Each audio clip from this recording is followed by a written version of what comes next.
Welcome back.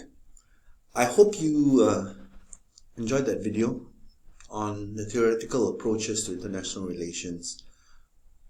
To me, it summed up the key approaches to or perspectives to how countries work together, or the motivation behind conflict and the competition for resources. So how can countries protect themselves? What are the parameters? What are the lines that are drawn in the sand for countries to say, this is my state, these are my laws, these are my people, and the international community has to respect that. So we call that national sovereignty, and that is the power that a country has over itself in the face of international relations.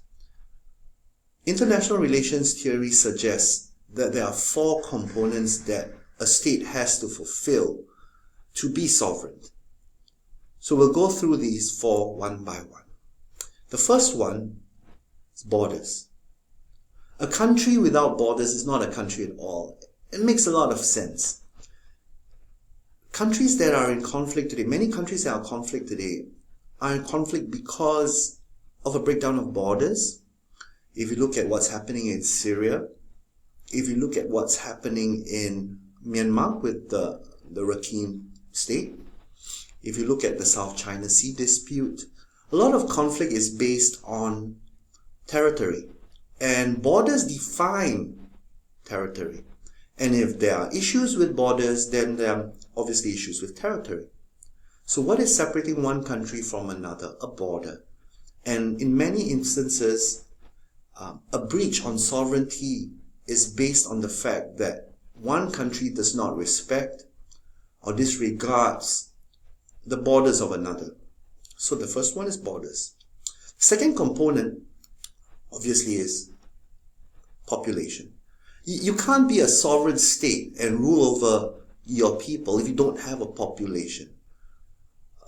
The ability to decide who is and who is not allowed to enter your sovereign space is also a critical part of nationhood. It's very true.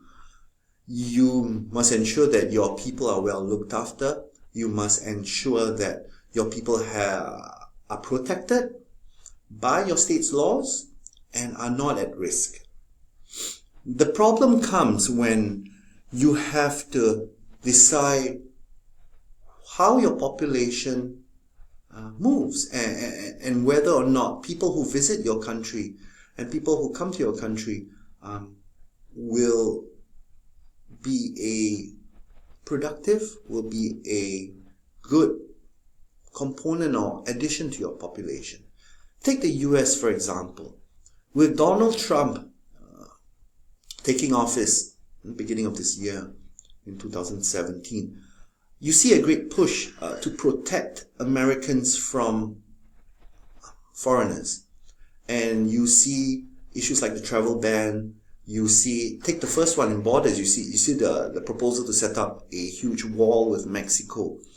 All this is done in the interest of sovereignty and to protect the American people, obviously, to protect the American population. So that's a pretty good example so far of issues of sovereignty.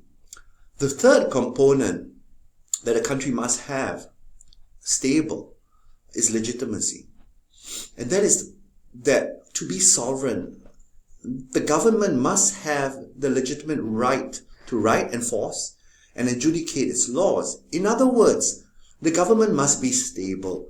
The government must be brought into power legitimately, either through elections or appointments.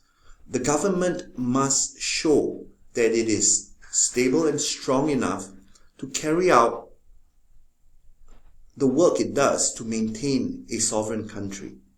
In many cases around the world, you see governments breaking down. You see rebellions, you see coup d'etats, you see revolts on either corrupt governments or perceived as corrupt governments. And you see stability breaking down.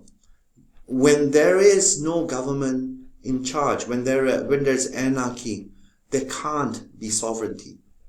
because the country then becomes exposed. If you look at the Ukraine and how Russia went into the Ukraine, and that created a whole host of international disputes and issues, you see a problem when there is a less than strong state government.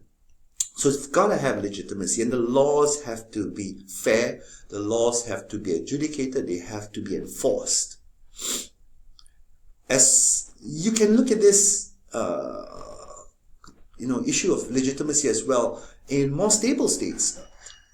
Take Malaysia, for example, or take Singapore, somewhere close by, and the drug laws that we have, and the strong and detriments against importing of drugs into our countries. Ultimately, you might face the death penalty.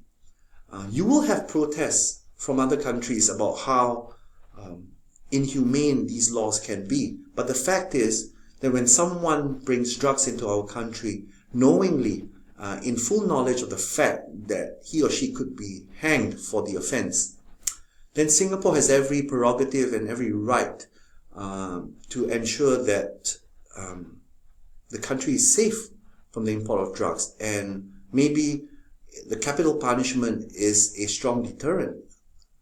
Whatever it is law, and other countries have to respect and abide by these laws. So legitimacy is pretty important to sovereignty. Now the last component. And the last component is obviously security. A country cannot be sovereign if it cannot protect itself. Defense for a nation state, especially with the realism approach, especially as mentioned in the previous video, if countries are motivated purely on self-interest, then another country has to ensure that it has the resources to defend itself in the event of disagreement or conflict. A country that cannot protect itself would then have to rely on international groups or other countries to help them in a crisis, and that could be very dangerous for the sovereignty of that one particular country. So these are the four components that make up a checklist, according to international relations theory, on being sovereign. That to be sovereign, you would need to have a clear grasp on your borders.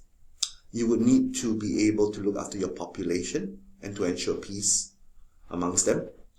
You would have to have a clear and distinct set of laws, and to have those laws enforced and implemented.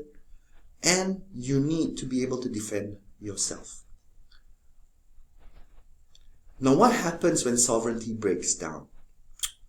We have seen many cases over the last few years, places like Syria, the Ukraine and Crimea, the conflict in Sudan, and the tribalism or the genocide in Nigeria. And you will see in any of these cases, you will see breaches on one or all the components of sovereignty. In many of these cases, borders were broken down, population were hunted down, killed, legitimacy was non-existent, laws were thrown out the window, process was thrown out the window, and security was weakened. So conflict then emerges from a lack of sovereignty.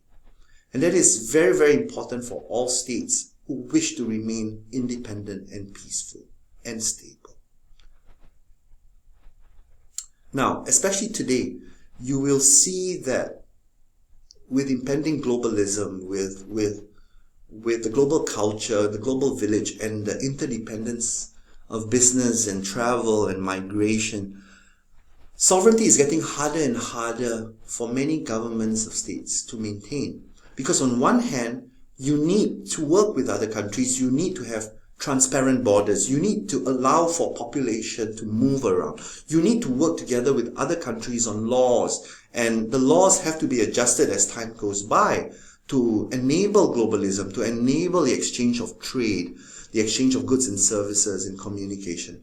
And security becomes very, very sensitive, because you don't want to show a use of force when there is none required. So there are issues in balancing national sovereignty and for countries to be part of the global theater of globalism. And these difficulties, these conflicts can come in many forms. They could come in the forms of cultural misunderstandings, ideological misunderstandings. When we say ideological, we mean people have different points of view how they want to live their lives, and they may not entirely agree with the laws, in the culture of one particular country that they're in, and they might protest and they might show their dissent. And how does that manifest, especially with social media and the viral effect of ideology? You obviously have religious conflict, and you have that kind of byproduct of religious extremism or terrorism that's predating on the world today. So it's difficult. You also have wealth distribution, and today with growing globalism, you can't deny the fact that as we become closer and closer together as a world state, we are constantly reminded of how people are suffering on different ends of the spectrum, and we want to help those people. We don't just want to live in our little silos in our countries, and that becomes a problem when dissent and resentment builds. So these are the issues that countries face in balancing globalization and progress and trying to maintain national sovereignty.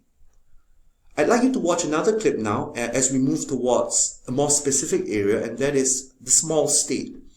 Singapore is a small state. There are a few in the world left, small city-states, and being small, you're more vulnerable. Being small, you tend to move with the tide a lot. So you become more susceptible to the changes in globalism. So how does that affect national sovereignty? So have a gander at this video clip on our Prime Minister's speech on why small cities are more at risk and therefore should prepare better to engage in an ever-changing world. I'll see you right after the video.